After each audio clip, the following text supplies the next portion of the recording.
Hi! We're going to read the story Stepping Stones, A Refugee Family's Journey.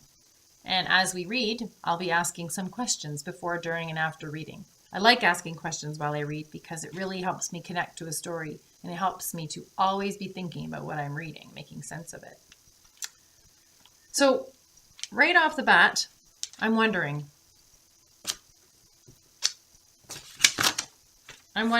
where does the journey start and where does it take them? This is a refugee family's journey. The artwork in this book is very interesting. It's all done with stones. And the book is translated, so it's in English, but it's also in Arabic. This is a little bit about the book, and here it begins. Rama, wake up! The rooster crowed every morning when we still lived at home. From my warm bed I listened as Mama prepared breakfast. Bread, yogurt, juicy red tomatoes from our garden. When I was little, not so long ago, my brother Sammy, our friends, and I played on sun-baked soil. We laughed, ran across rocks and sand, free as birds.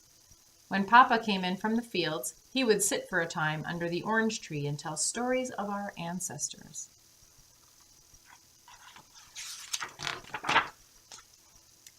In that not-so-distant memory, we were free.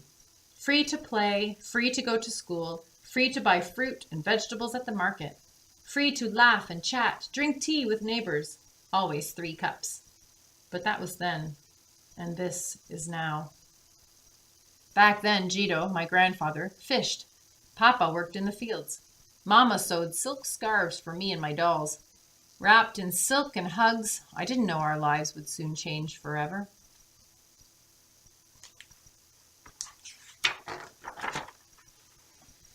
But Gito said, we weren't really free. If we're not allowed to sing our songs, to dance our dances, to pray the prayers of our choice, are we really truly free? Then war came to our country. Life in our village changed. Nothing was as it had been. Soon there was not enough food.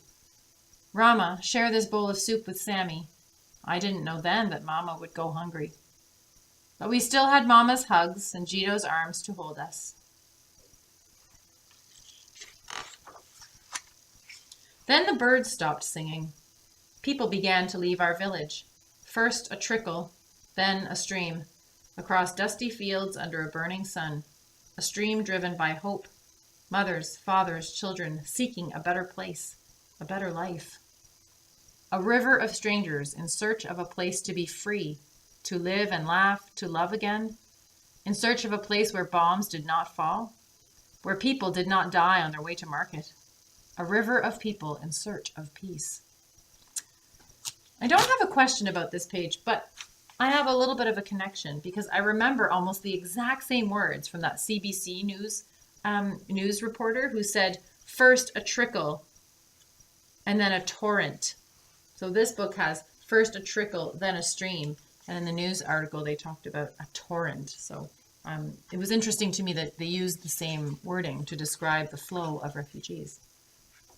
In this case, the author is describing the flow out of the village, and in the news clip that we saw, it was describing the flow into our country. So I thought that was an interesting thing to notice. At first, when our neighbors left, I didn't mind. I had Papa and Mama and Gito and Sammy. I still had friends. We waved goodbye, not knowing they wouldn't come back. But when bombs fell too close to our home, Mama and Papa became frightened for us all. I hid my face in Mama's lap and cried, even though I am a big girl. One day, Gito told Sammy and me that it was time. Time to join the river of people. Time to leave all that we knew. That night, I lay in bed and cried because I knew I would never again hear the crow of the rooster, the creak of the gate, and the bleat of our goat. I lay awake and listened to the wind, wondering if the moon rises the same way in other places. And she's feeling quite scared. Sammy and I said goodbye to the flowers in our yard, to our goat, to the soil we called home. Then we walked. We walked and walked and walked.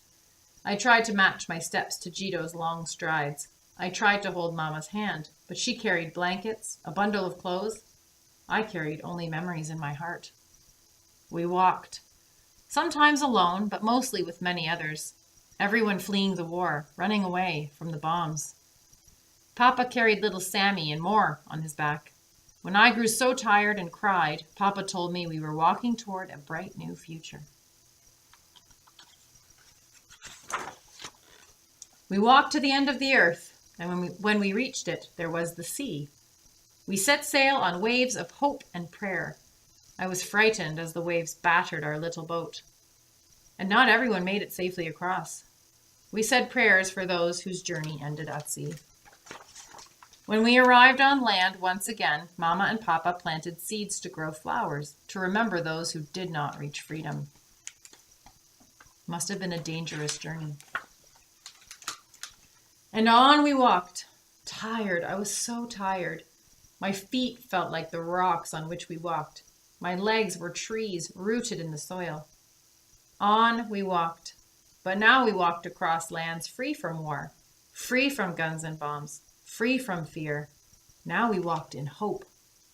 At last we came to our future. New neighbors welcomed us with open arms.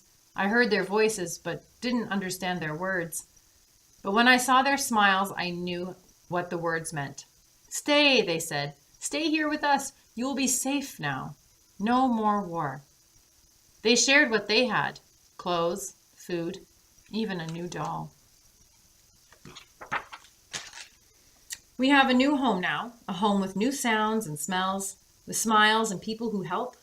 Will this always be home, or will we go back one day? The lucky ones, they call us. New memories, new hopes, new dreams. Not of war, but of peace. And there's some information. The last question I had as I read this book were, who were the people that they met when they came to the new country? How did they find a place to live? And are there organizations who help people with that?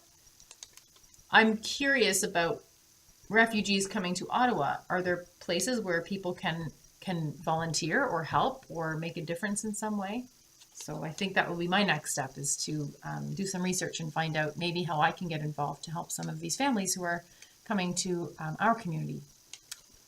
And I would encourage you to ask some questions about what we just read as well. Think about the story I just read. Thank you for listening.